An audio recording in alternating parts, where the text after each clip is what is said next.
नमस्कार। आपके अपने प्रोग्राम सार्थक संदेश में एक संदेश के माध्यम से हम वो सारी उपयोगी जानकारियां आप दर्शकों तक पहुंचाना चाहते हैं जिससे समाज का एक बड़ा वर्ग लाभान्वित हो सके। हम इस प्रोग्राम में सामाजिक सरोकारों से जुड़े हर उस पहलू पर चर्चा करेंगे जिससे समाज का हर नागरिक सीधे सरोकार रखता हो। हर नागरिक का हक इन सरोकारों से कहीं न कहीं जुड़ा हो।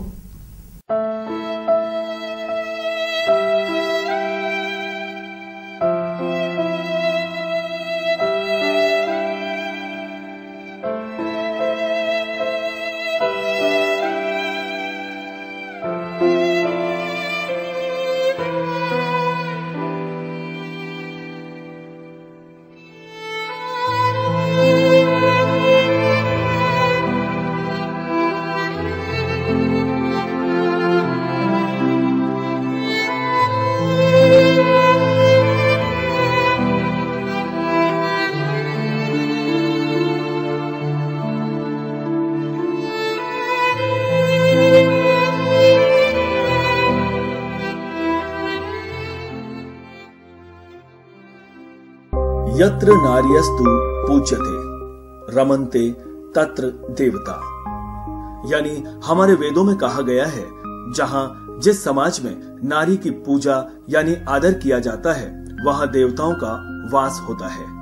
महिलाएं हमारे सभ्य समाज का महत्वपूर्ण अभिन्न अंग हैं और एक महिला बिना समाज की प्रथम इकाई यानी परिवार की कल्पना संभव नहीं है। वे हमारे समाज का केंद्र बिंदु होती है। कहीं वह माँ, कहीं बहन तो कहीं पुत्री, कहीं पत्नी के रूप में एक सुदृढ़ सामाजिक ताने बाने का निर्माण करती है।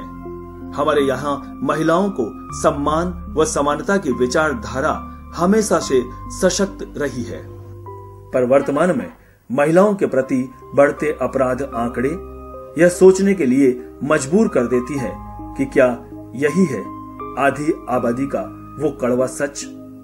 कौन है जिम्मेदार? स्त्री की स्वतंत्रता को, इसकी इच्छा को, उसकी निर्णय लेने की क्षमता को सम्मान दिया जाना चाहिए।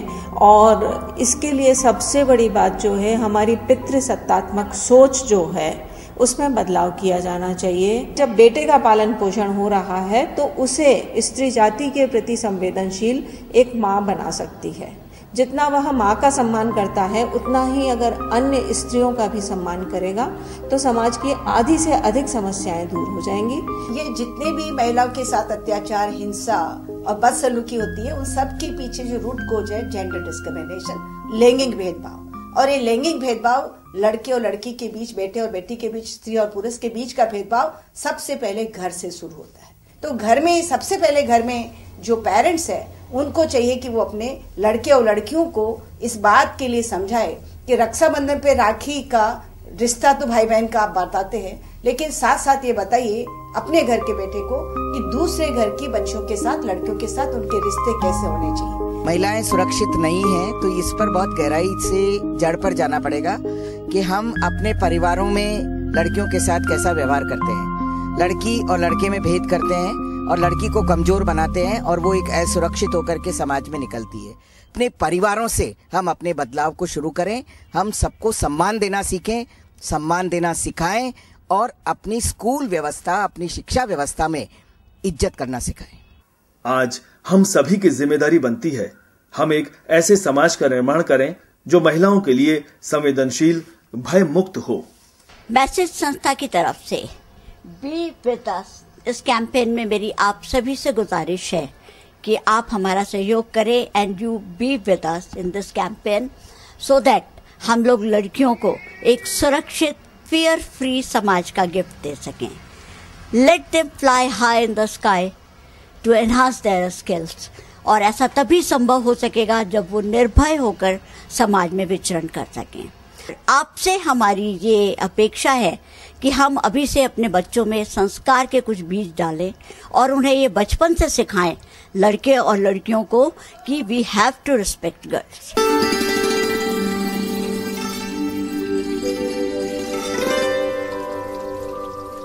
स्वाद भी बीकानेर का भुजिया बीकानेर की, स्वाद इंडिया का नमकीन बीकानेर का।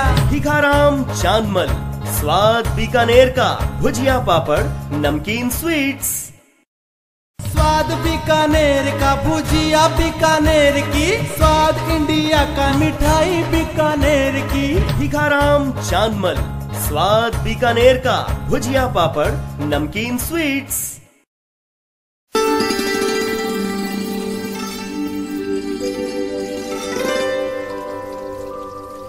नमस्कार, आप सभी दर्शकों का सार्थक संदेश कार्यक्रम में बहुत बहुत स्वागत है।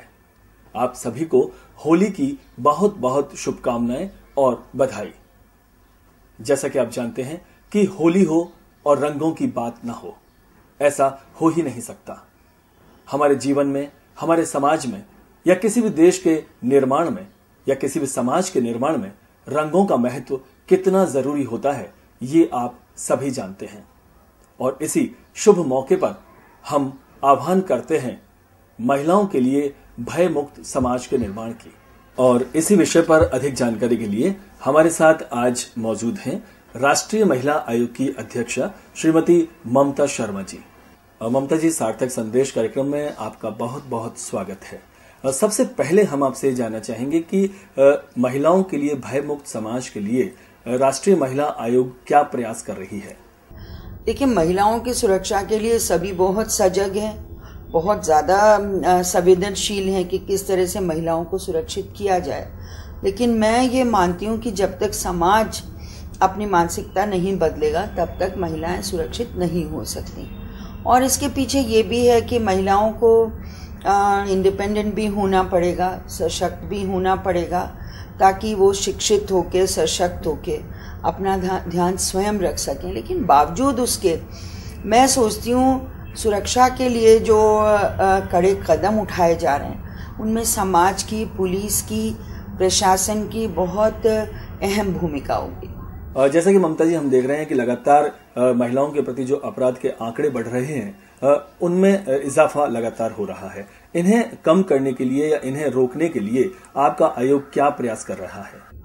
देखिए, इसमें सबसे बड़ी बात तो ये है कि हम अवेयरनेस ही कर सकते हैं। जागरूकता जब आ जाएगी तो अपराधों में अपने आप कमी आएगी, क्योंकि लोग अपने अधिकारों के प्रति, उनके लिए जो कानून बने उनके प्रति अभी सजग नहीं है। उनको यही नहीं पता कि सरकार ने उनके लिए क्या कानून बनाए हुए हैं और क्या क्या उनके अधिकार हैं। तो मैं सोचती हूँ कि जब तक हम ब्लॉक लेवल पे इस बात को लेके नहीं पहुँचेंगे कि आपके क्या अधिकार हैं, आपके लिए क्या कानून बने हैं, और फिर इनके बाद सबसे बड़ी बात जो ये है और पहले भी थी कि कानून तो बहुत बन जाते हैं लेकिन उन कानूनों का इम्प्लीमेंटेशन होना भी बहुत ज़्यादा ज़रूरी है।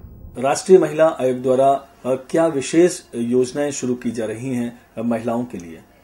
महिलाओं के लिए, ट्राइबल महिलाओं के लिए, एससी की महिलाओं के लिए, मुस्लिम महिलाओं के लिए और आम महिलाओं के लिए इतनी योजनाएं दी हैं, इतने कड़े कदम उठा के। और चाहे वो विधवा पेंशन से जुड़ा हुआ हो, चाहे वो आर्थिक रूप से जुड़ा हुआ हो, चाहे वो शिक्षा से जुड़ा हुआ हो, चाहे वो उनकी हेल्थ के लिए जुड़ा हुआ हो, तो इन योजनाओं को जब तक हम इन लोगों के बीच में नहीं पहुंचाएंगे तब तक हम कारगर नहीं होंगे। दूसरी बात, इस बार केंद्र सरकार ने बहुत बड़ा 1000 करोड़ का बजट जो है वो निर्भया के नाम से महिलाओं के उसमें दिया है। मैं सोचती हूँ उसमें अब ये जानकारियाँ महिलाओं को होनी चाहिए कि उस बजट के माध्यम से महिलाओं के लिए क्या क्या हो सकता है, और अगर उसको ठीक से उसका सदुपयोग हो तो मैं सोचती हूँ बहुत फर्क पड़ेगा। 1000 करोड़ कोई छोटी मोटी रकम नहीं होती है। तो अगर इसको ठीक से काम में लिया जाएगा, चाहे वो केंद्र सरकारें हों चाहे वो राज्य सरकारें हों, तो मैं सोचती हूँ महिलाओं के सशक्तिकरण में, महिलाओं के बढ़ते अपराधों को घटाने के लिए मेरे ख्याल से बहुत कारगर होगा। ममता जी, इसी कड़ी में जैसा कि हम देखते हैं कि सरकार और आयोग द्वारा तो बहुत सी योजनाएं चलाई जा रही हैं, साथ में हम आपसे ये भी जानना चाहेंगे कि जो एनजीओज हैं इनके द्वारा भी कई ऐसी भय मुक्त समाज के लिए, महिलाओं के लिए योजनाएं चलाई जा रही हैं, जिसमें विशेष रूप से मैसेज संस्था द्वारा जो कार्यक्रम चलाया जा रहा है या जो कैंपेन चलाया जा रहा है उसके बारे में आप क्या कहना चाहेंगे? महिला सशक्तिकरण की ही कड़ी में एक नया वो जुड़ा है कि safe women a symbol of safe society.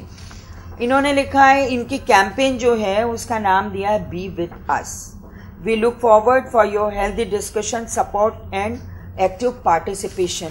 ये मैं सोचती हूँ अगर इस तरह के कैंपेन किए जाएंगे और कॉलेज गर्ल्स और बॉयज़ को इसमें इंक्लूड किया जाएगा और हेल्दी डिस्कशन होंगे तो कहीं ना कहीं कुछ मानसिकता में बदलाव ज़रूर आएगा जिसकी हमें बेहद ज़रूरत है।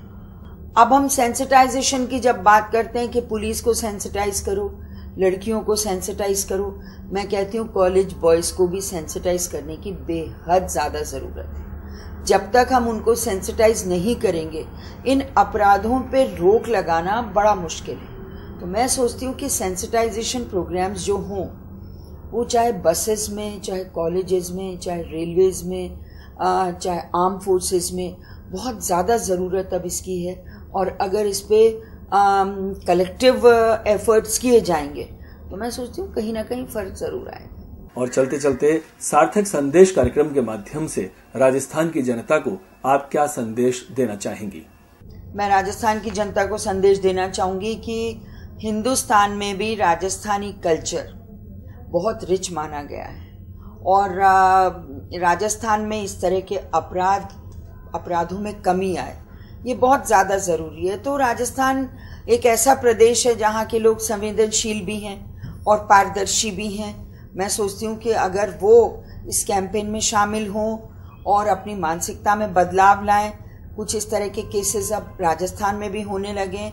बढ़ते अपराधों को रोकने के लिए अगर इस तरह के कैंपेन किए जाएं तो राजस्थान वासियों को बहुत ज़्यादा सुधार की तरफ ले जाएगा और मैं सोचती हूँ कि महिलाओं की सुरक्षा भी बढ़ जाएगी। इस संदर्भ में अधिक जानकारी या किसी प्रकार के सुझाव के लिए लिख भेजिए। हमारा पता है संदेश मैसेज C12 इंद्रपुरी लाल कोठी जयपुर 15। हमारा दूरभाष नंबर है 0141 401 4652। अब समय कर रहा है इशारा। अगले अंक में फिर मिलेंगे एक नई उपयोगी जानकारी के साथ आज ही के समय आज ही के दिन। तब तक के लिए धन्यवाद।